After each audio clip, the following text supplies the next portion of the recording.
not going to tell us. If Americans just learned that the IRS was actually knowingly deceiving them, that would be enough for them to rise up and put a stop to it. This small booklet includes the Constitution of the United States, the Bill of Rights, the Declaration of Independence.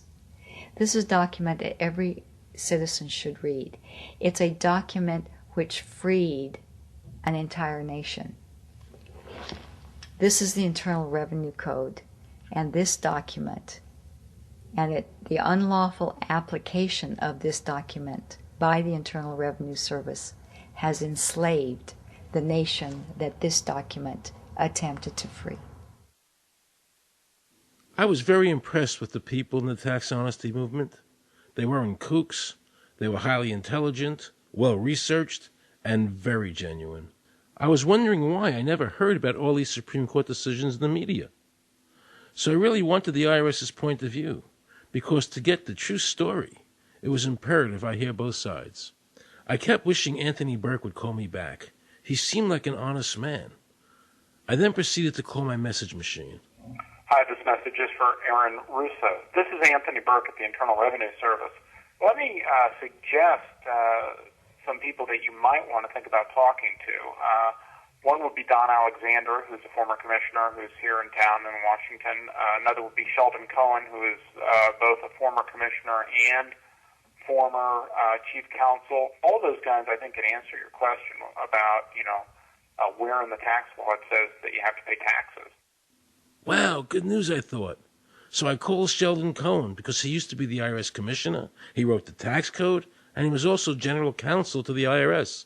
He is a true expert, and I couldn't find a better person to answer my questions. He graciously agreed to my interview. The reason I'm doing this documentary is because there are many people in America today who believe that there's no law that requires them to pay an income tax or file a 1040. And there are many people going to jail for it, fighting over it. The Internal Revenue Code is authorized by the 16th Amendment. I think it should be clarified. I think government should be transparent to the people. Why doesn't the IRS commissioner sit down with them and just explain it in clear English? Why? I don't think they really care. I think they're just playing word games. You don't think they're sincere people? No, I don't think they're sincere people. What does voluntary compliance mean? And why does the IRS code say it's voluntary to comply, not mandatory? That's a word euphemism we use. We use voluntary compliance when we talk about traffic signals. Most people, at 2 o'clock in the morning, do you stop at a red light?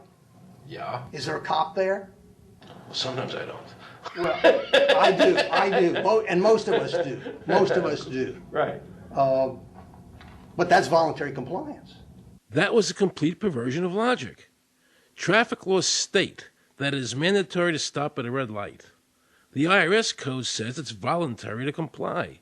Mandatory and voluntary are the complete opposite of each other. Yet he wants us to believe that they mean the same thing.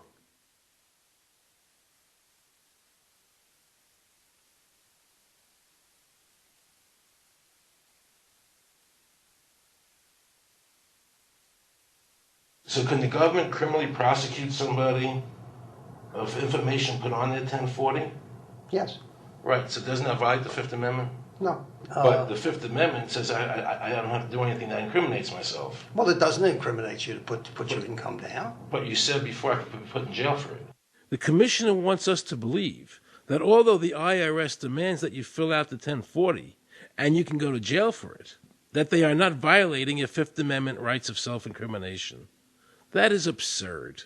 Isn't it true that the word income is not defined anywhere in the Internal Revenue Code?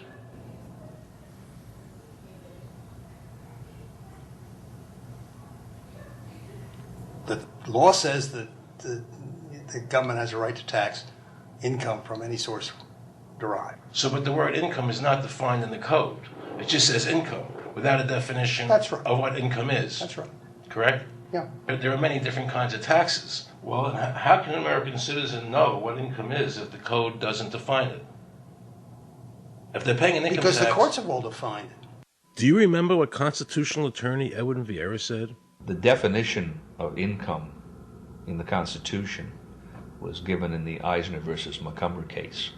and it turns on gains or profits that are made from some activity. So the Supreme Court has ruled income is not wages, it's not labor, it's gain from corporate activity. I believe that a man's labor is his private property. That's your view, but it's not the law. The Supreme Court's even said your labor is your private property. When I go to work for somebody, it's a trade. It's an even exchange. I do some work, you give me some money.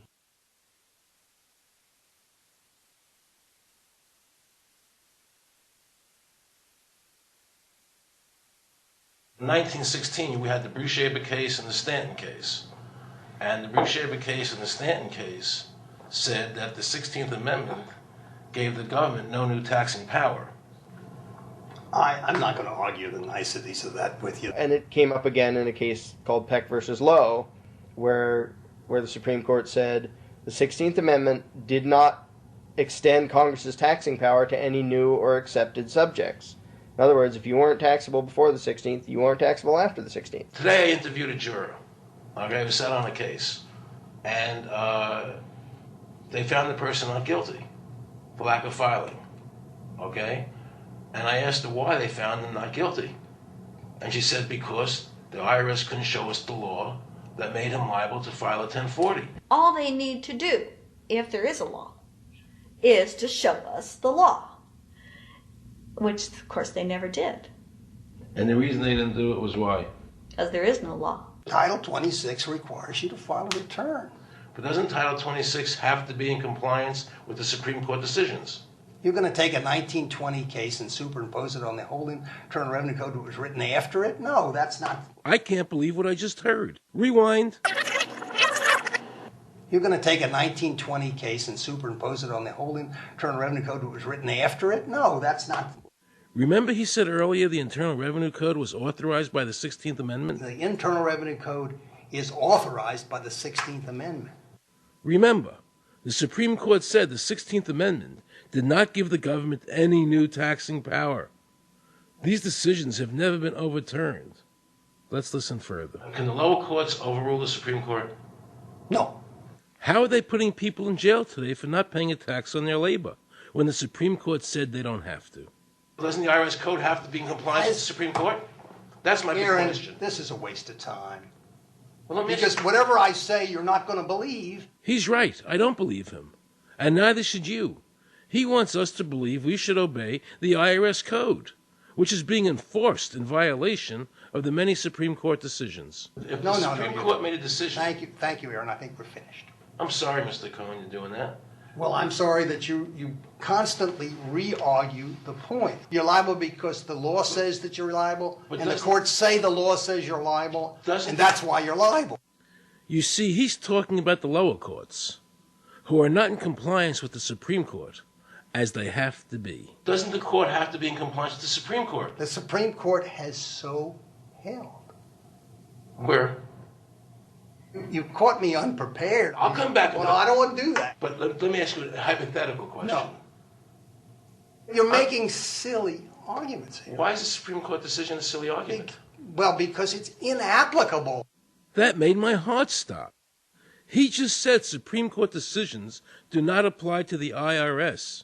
That's the behavior you would expect from a totalitarian country, maybe China or Russia or Cuba. Not from America. They're just making up the law as they go along. Now I knew the tax honesty movement was right. The IRS thrives on intimidation and fear, not by law.